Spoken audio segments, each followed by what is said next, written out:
जय श्री राम, जय बागेश्वर धाम सरकार। दोस्तों, आपके जीवन में परेशानियां दूर ही नहीं हो रही है। आप हर मुमकिन कोशिश कर चुके हैं, परेशानियों से निजात नहीं मिल पा रहा है। तो आज का वीडियो आपके लिए होने जा रहा है। समस्या चाहे कुछ भी हो, निवारण आज हम आपको इस वीडियो में बता देंगे। दोस्तों, ये grow to success channel Hindu देवी देवताओं का चैनल है। यदि आप भी हिंदू देवी देवताओं में विश्वास रखते हैं, उनमें मानते हैं, तो इस चैनल को सब्सक्राइब कीजिए और बेल आइकन को जरूर दबाइए। और दोस्तों, कमेंट बॉक्स में जय श्री राम, जय लक्ष्मी मैया जरूर लिखिए, क्योंकि ये लक्ष्मी मैया को खुश करने का ही उपाय है। इसलिए जय लक्ष्मी मैया कमेंट में जरूर करें। भगवान के नाम पर कंजूसी ना करें। दोस्तों, आप पर माता लक्ष्मी की कृपा सदैव बनी रहेगी। दोस्तों, आपको क्या करना है, आज हम आपको बहुत ही सरल और आसान सी भाषा में बताने जा रहे हैं। बस आपको इस वीडियो को बिना स्किप किए देखना है। आज इस उपाय को याद कर लेना है, या फिर आप इस उपाय को कहीं भी लिख सकते हैं।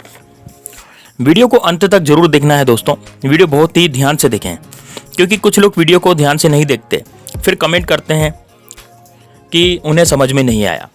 दोस्तों, ये जो उपाय है, ये धन कुबेर और लक्ष्मी का उपाय है। ये आप जरूर कर लीजिएगा और कमेंट में जय श्री राम जरूर लिखिए और इसको शेयर कीजिए अपने व्हाट्सएप ग्रुप पर और वीडियो को लाइक कीजिए। दोस्तों, आपको करना क्या है, आपको शांति से एक जगह बैठ जाना है और आपको अपने मन में अपनी समस्या को सोचना है।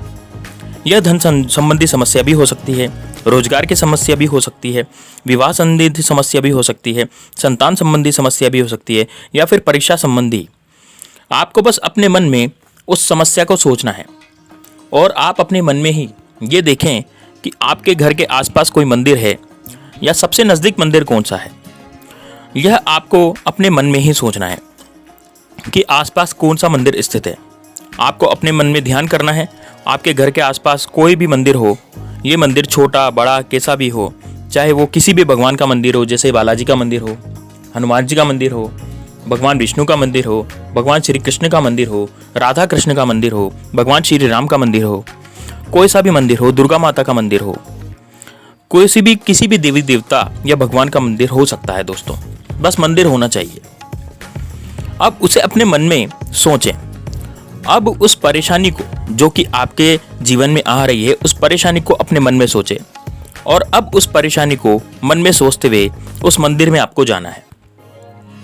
मंदिर में परेशानी सोचते हुए जाना है। किसी भी तरह का कोई सोच विचार आपको नहीं करना है मंदिर में जाते समय, और वहां मंदिर में प्रवेश करना है।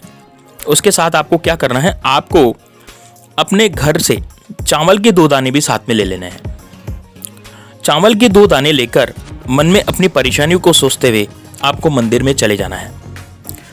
लेकिन दोस्तों, याद रहे, आपके चावल के दाने जो हैं वो पूरे साबुत होने चाहिए। टूटे हुए कटे फटे चावल के दाने नहीं होने चाहिए। इस बात का विशेष आपको ध्यान रखना है। अब मंदिर में पहुंचकर आप अपने गमछे या साड़ी के पल्लू या किसी और कपड़े से थोड़ी श्रद्धा के अनुसार साफ सफाई कर लें, और यह सब आपको मन में ही करना है। सफाई करने के बाद आप भगवान की प्रतिमा के सामने बैठ जाएं और भगवान से प्रार्थना करें। आपके दोनों हाथों में चावल के दाने होने चाहिए। दोस्तों, यानी आपके दोनों हाथों में चावल के दाने होने चाहिए, और दोनों हाथों से भगवान को देखते हुए अपनी परेशानियां मन ही मन स्मरण करें। यानी भगवान जी को देखते हुए आपको मन ही मन अपनी परेशानी को स्मरण करना है। मन ही मन अपने भगवान को अपनी परेशानी आपको बतानी है। आप ये भी कह सकते हैं, जैसे कि मेरी यह समस्या अब आपकी है, मैं पूरी तरह से हार चुका हूँ, भगवान मेरी इस समस्या का निवारण करें। जैसे कि आपको कर्जे की समस्या है, तो आप क्या कहेंगे कि भगवान, मैं कर्जे में पूरी तरह से डूब चुका हूँ, मुझे कोई रास्ता नज़र नहीं आ रहा है और मैं आपके दरबार में आया हूँ, मुझे इस परेशानी से बाहर निकालिए। मैं आपके दरबार को छोड़कर कहीं और नहीं जा सकता। या फिर जैसे आपके बच्चे की शादी नहीं हो रही है, तो आप ये कह सकते हैं कि भगवान, मैं आपके दरबार में आया हूँ, मैं पूरी तरह से हार चुका हूँ, मेरे बच्चे की शादी नहीं हो रही है। अब जिसकी शादी नहीं हो रही उसका नाम लीजिए और उसका गोत्र लीजिए और फिर यह समस्या भगवान जी को बताइए। चावल के दाने आपके हाथ में हैं और आप चावल के दाने अपने हाथ में लेकर के ही ये सारा काम करना है। अब आप मुझे ही इस परेशानी से बाहर निकाल सकते हैं, इस तरह से आपको बोलना है।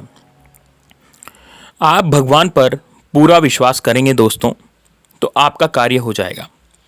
अब आप क्या कीजिए, इस परेशानी को बोलते हुए, जो चावल के दाने आपने हाथ में ले रखे थे और अपनी संबंधित जो भी परेशानी, धन संबंधी समस्या, मैंने बताया था आपको, कोई सी भी समस्या हो वो आप जब मन में बोल रहे हैं चावल के दाने हाथ में लेकर के, तो उन चावल के दानों को अब भगवान के श्री चरणों में आपको समर्पित कर देना है। और अब चरणों में समर्पित करते हुए बोलना है कि भगवान, ये मैंने आपको चावल के दाने चढ़ाए हैं और मेरी परेशानियां अब आपकी हो गई हैं। अब ये जो अक्षत और चावल के दाने जो मैंने चढ़ाए हैं वो सब मेरी जितनी भी परेशानियां हैं इनमें आ गई है और आपको मैंने ये चढ़ा दिया है। अब आप जाने और मेरी परेशानियां जाने, यानी अब मेरी परेशानियां आपकी हो गई है भगवान। अब मुझे इनसे उबारने की कोशिश कीजिए, मुझे इनसे उबारिए।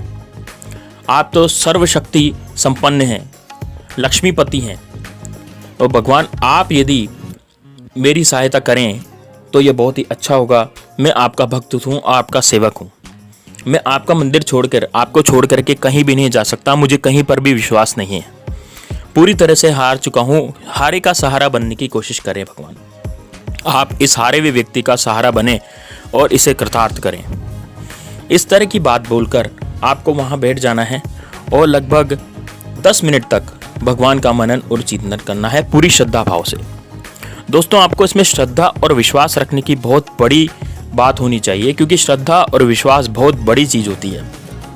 आपने जो 2 दाने चढ़ाए हैं चावल के दाने, ईश्वर उन चावल के दानों की लाज जरूर रखेगा। दोस्तों, यकीन मानिए आपकी हर समस्या का यहाँ पर समाधान हो जाएगा।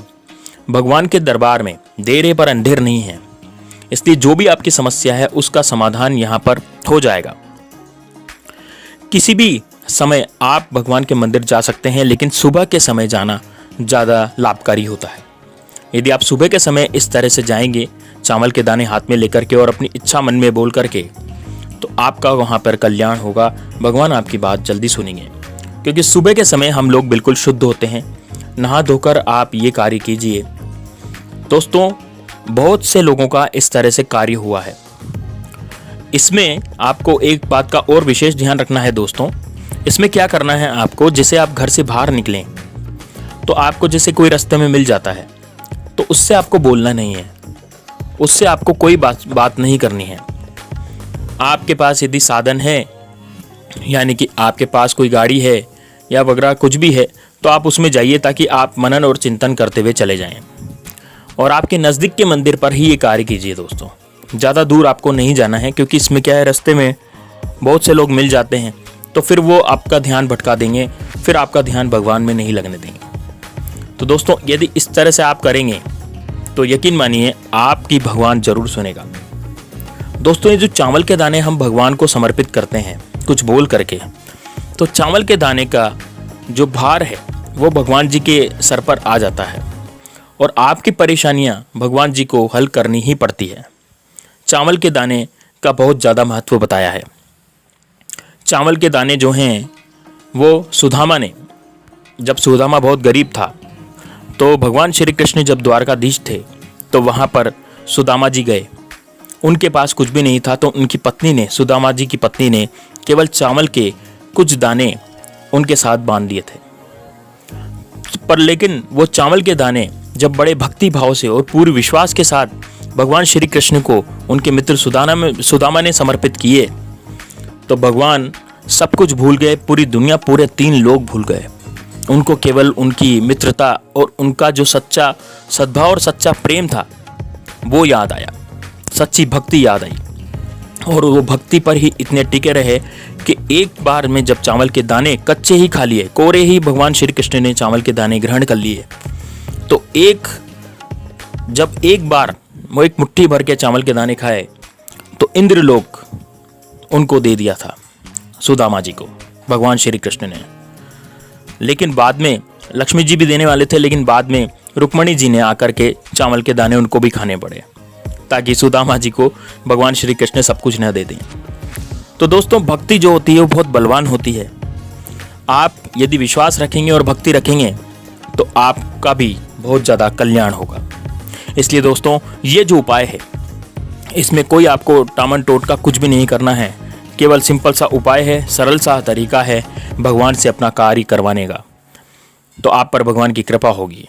तो मिलते हैं दोस्तों नेक्स्ट वीडियो में। तब तक के लिए जय श्री राम, जय बागेश्वर धाम सरकार।